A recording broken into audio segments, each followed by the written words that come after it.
Hello guys, welcome to my channel Shimu Das. কেমন আছেন আপনারা সবাই? আমি সেগেও অনেক ভালো আছি।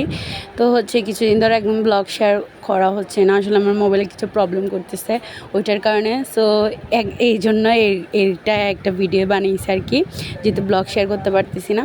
তো অনেক দিন পরে একটু কিউব কিউব করে কেটে খাইতে ইচ্ছে করতেছিল। এমনিতে তো আমরা খেয়ে ফেলি ছিলে একদমই একটাই ওরকম, তো এইভাবে একটু কাঁটা চামচ দিয়ে খাইতে ইচ্ছে করতেছিল। ওইটার কারণে একটা পাকা আম ভালোভাবে এটা ছিলে নিয়েছি।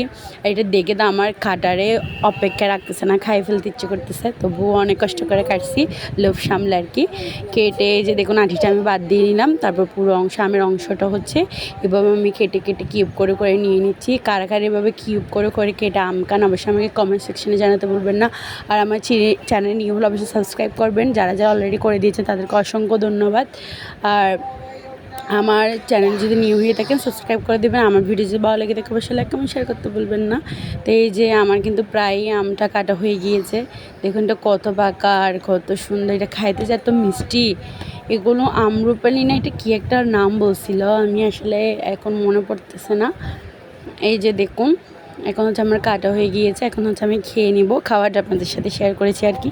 কারা কারা এইভাবে আম খেতে পছন্দ করেন, কিউব কিউব করে কেটে নাকি ডাইরেক্টে খাই ফেলেন, ওগুলো আমাকে কমেন্ট সেকশনে জানাতে ভুলবেন না। দেখুন কতটা লোভনীয় লাগতেছে। তো এইটাই ছিল আজকের ভিডিও। যদি ভিডিও ভালো লেগে থাকে অবশ্যই লাইক কমেন্ট শেয়ার করতে ভুলবেন না। চ্যানেল সাবস্ক্রাইব করবেন। আমি এখন খেয়ে নিচ্ছি আর কি। অনেক মিষ্টি ছিল, অনেক মিষ্টি। সো বাই গাইস, সবাই সুস্থ থাকবেন, ভালো থাকবেন।